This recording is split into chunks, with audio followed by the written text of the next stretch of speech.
Hello everyone, I am Guy Selga from touringplans.com here today with a different kind of video than we normally do. I'm going to play through a little bit of this game that came out a couple weeks ago called Disneyland Adventures. It is for the Xbox One and Windows 10 PCs. It was originally released for the Xbox 360. It's called Kinect Disneyland Adventures.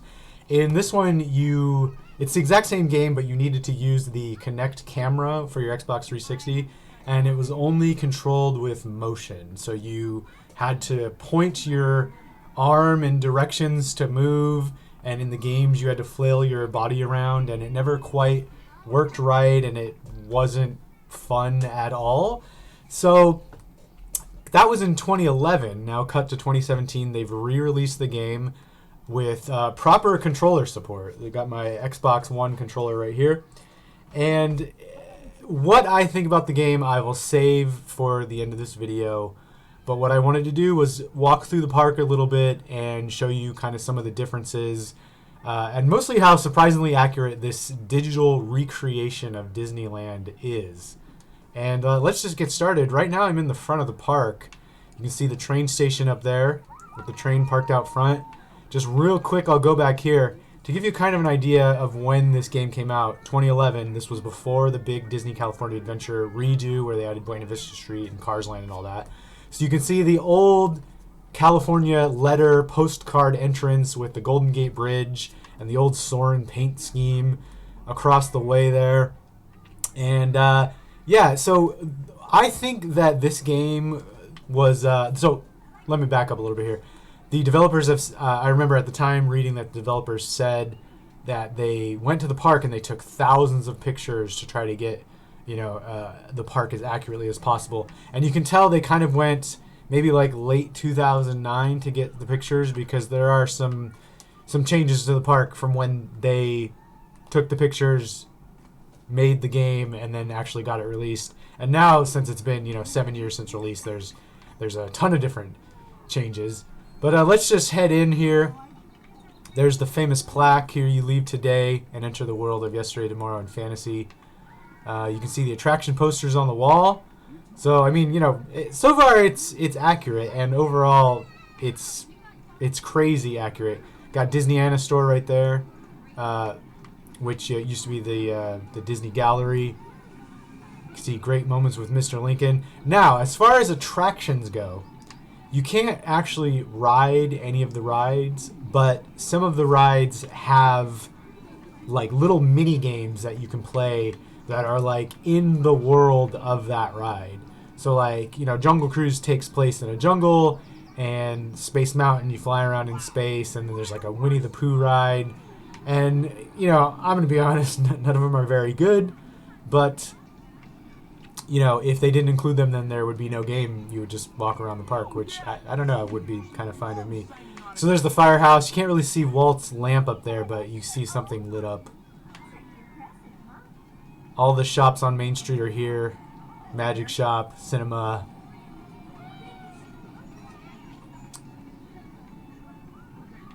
Emporium. Can't go into any of them, though. This is the Market House pre-Starbucks, so you just kind of see a lot of books inside. The Main Street ice cream cone shop is still represented back here. They used to have these really awesome big ice cream sandwiches in there, and I'm bummed that place closed down. It's just like an empty window now. Penny Arcade. Also, you can see how good this game looks. Oh, there's Donald Duck. So there's, I'll just do this real quick. There's random characters throughout the park, and you can interact with them very lightly. So I'm going to hit X and kind of wave, and then it'll start my little interaction. And you can, like, high-five them or hug them, or you can have them sign your autograph book. So let's get a hug from Donald Duck right now.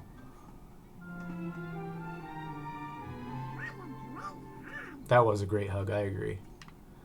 I'm going to exit this. So, also, when you first start the game, you can create your little avatar guy.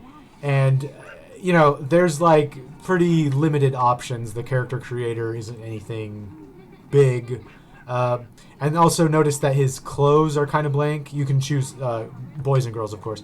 And so to customize your character, you can go to the shops in the game and you can spend this in-game currency. I don't know if you saw me earlier. I picked up some coins, and you can also earn them by completing mini games.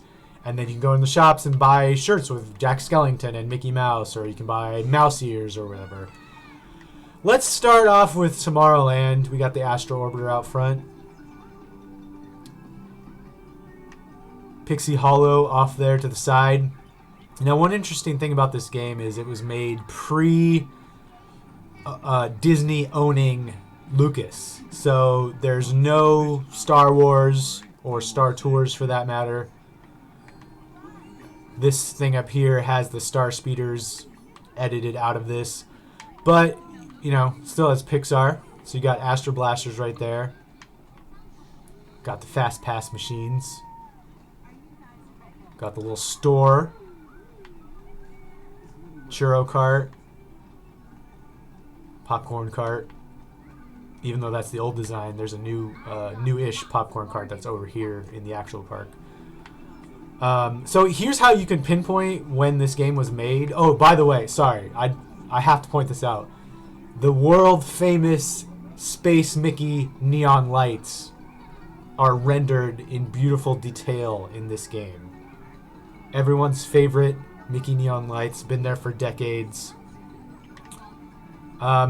Anyway, like I was saying, how you can tell when this game was made is because of the shirts in this window. So this is like the Captain EO logo shirts and the Captain EO like Nebula design. Those were available like the second half of 2009 and pretty much no other time. Still got Captain EO tribute. This was pre all the movie previews and all the Star Wars stuff. Starcade accurate, still closed. And you can't walk back here to the Space Mountain exit. It cuts you off, but let's walk over here to the entrance of Space Mountain. Oh, there's Stitch.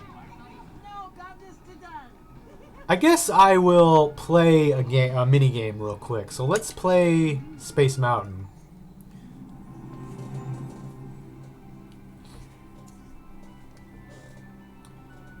So, like I said, these mini games in the game are not great.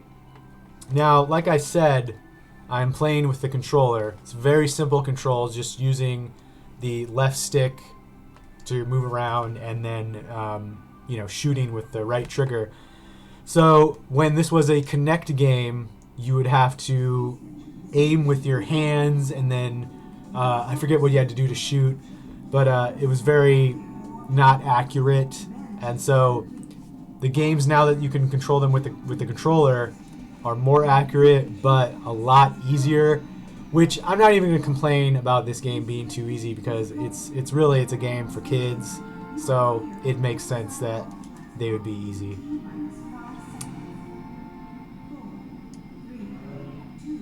I could skip this cutscene, but I decided to let you watch it. You're welcome. Okay. We are flying. Oh, I just hit a meteor. Okay, so as you can see, I'm collecting coins that will, like I said earlier, unlock shirts and whatnot.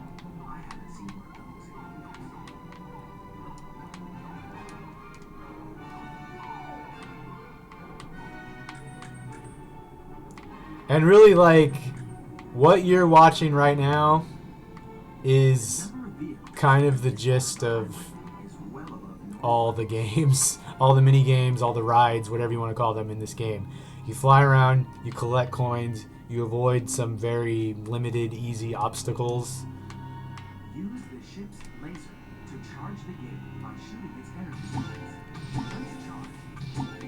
Alright, I'm triggering the gates.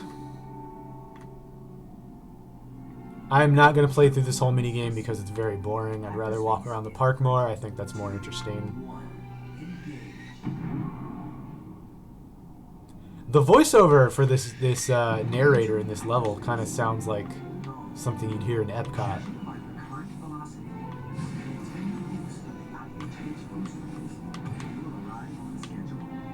The controls are kind of floaty. I would prefer if they were a little more tight.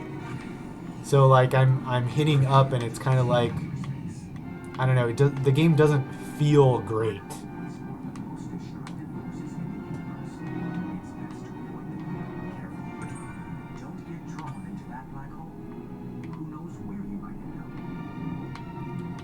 So I'm just gonna ask you, as you're watching me play this, are you getting the vibe of Space Mountain the ride? I don't know. I can't say that I am, but I guess if they wanted to match that vibe, it would just be me flying around in the dark with some stars projected. So, you know, can't complain too much.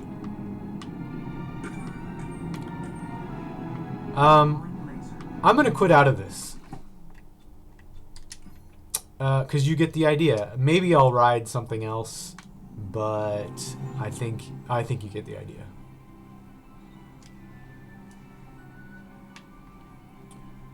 This game is regularly priced, excuse me, $29.99.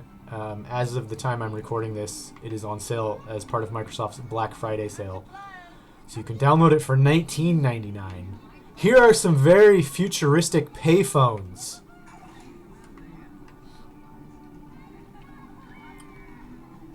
Since this game was, you know, released in 2011, there's Innoventions and Autopia pre-Honda. Ooh, a pretzel cart. Look, you can see the Mickey pretzels. Can you see them? Alright, let's see. What I'm going to do now is walk back over into the hub and walk into the castle and show you guys Main Street a little bit. There's the Matterhorn. Look how good that looks. This game, like, looks good. I think this game looks really good. There's the Submarine Lagoon. It's missing the seagulls. The little mine seagulls that sit on that buoy out there. I don't know what's up with that. I'm gonna go down this little walkway. I remember there was like a rumor / plans leaked on the internet like years ago. I mean, like over 10 years ago. At one point in the mid 90s, this was gonna be a Little Mermaid ride. You know, so it would be part of Fantasyland, but the entrance would be right around here, and it would get like a new facade and everything.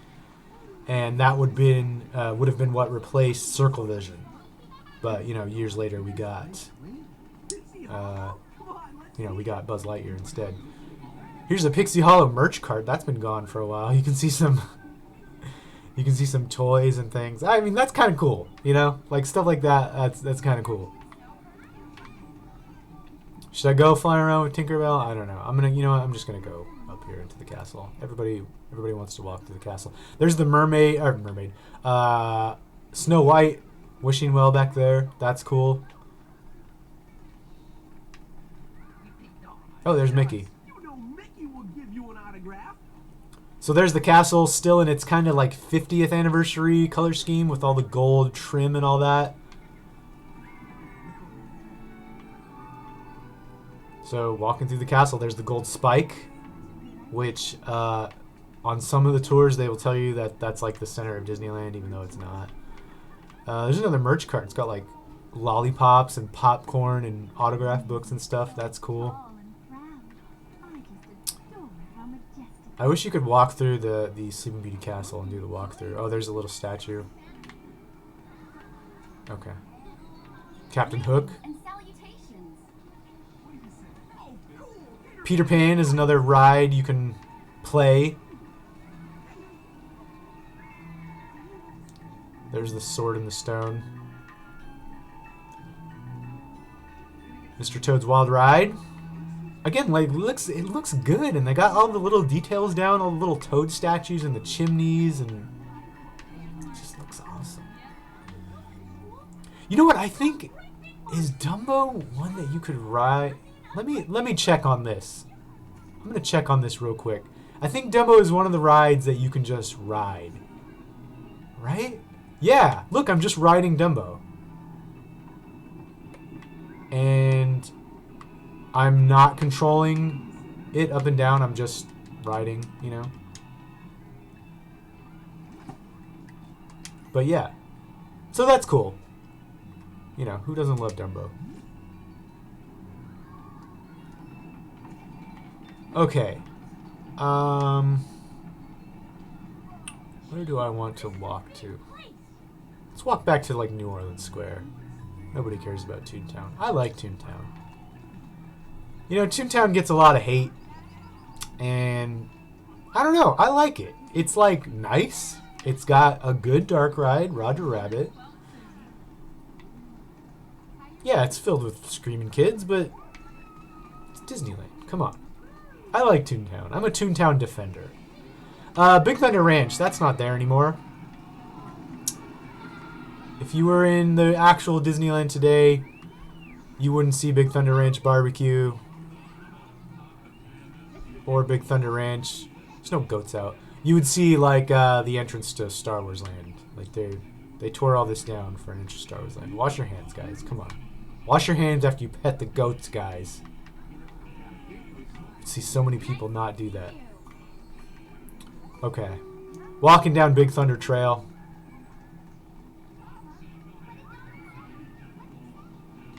I'll get a better look at Big Thunder Mountain in a second here.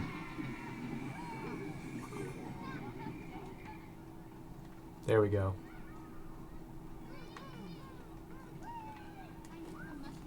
I like the art style of this game too. It's like not hyper realistic, but it's also not like fake enough to where it looks like a cartoon. Like it's almost like a processed picture. Like, you know, there's like amateur Disney parks photographers, and they like will take those long exposure pictures and the colors really pop. Like that's what this game looks like. There's a Mark Twain. Look at the Mark Twain. God, Mark Twain is great. Night rides on the Mark Twain, one of my favorite things in the world. I like this, how you can see the Riverbell Terrace breakfast menu. That's so awesome. There's the Straw Hatters. Pirates of the Caribbean, that's another ride. You know what? You want to ride Pirates of the Caribbean? Let's see how that is. I know I said I wasn't going to ride anything else or play anything else or whatever, but why not? So yeah, I forgot to mention that.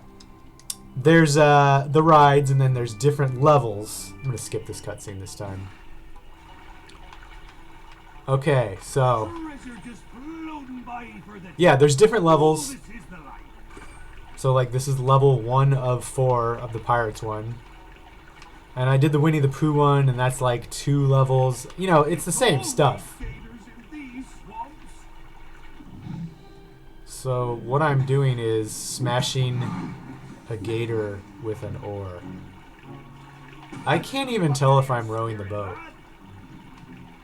Am I rowing the boat? I don't think I'm rowing the boat. Oh wait, I am rowing the boat. Okay. Yeah, the controls are bad. I'm gonna bash another gator. So guys, do me a favor. Don't tell PETA. Don't tell PETA about this video. Okay, so you get the idea. That, I mean, this, yeah. Okay, since I'm going to be wrapping up this video soon, I'm going to give my final thoughts on this game. I've played it a little bit, I've shown you a little bit, and then I also played it back in the day. I will say, this current version, Disneyland Adventures, is better than the original release in 2011 of Kinect Disneyland Adventures, okay? Ready for adventure? But, oh, look at that little detail. It says Disneyland on the manhole cover. That's cool. Anyway, as I was saying, oh, there's Tiana. It is still not a very good and fun game. I think if you have a very, very, very little kid who wants a very simple game, then it will be fun to them. But I'm talking like under 10 years old. Kids, like, you know, kids these days play like Minecraft and stuff. They're used to like pretty complicated games. So like, yeah, this would have to be for little kids. And also, just the price is like kind of expensive. So I wouldn't recommend this if you're looking for like a fun game to really sink your teeth into. There's Brer Bear. Splash Mountain. Splash Mountain looks good. Look at that. But I will say, I will recommend this if you're looking for a game that you can get and then kind of scratch that Disneyland itch with. Like, you know, if you can't make it out to the parks and you want, you know, to get that Disney feeling, load this up, buy it now for $20 on the Black Friday sale, and, you know, get a little Disneyland fix. Alright, I'm at the dead end where Splash Mountain is and Critter Country. I've shown you most of the park. I think that's enough. I hope you enjoyed this video. Let me know what you think of the game, if you've played it. I want to know if you like it and if you think I'm wrong about my opinions about it being kind of a bad game. And yeah, thanks for watching, and yeah, just let me know in the comments below.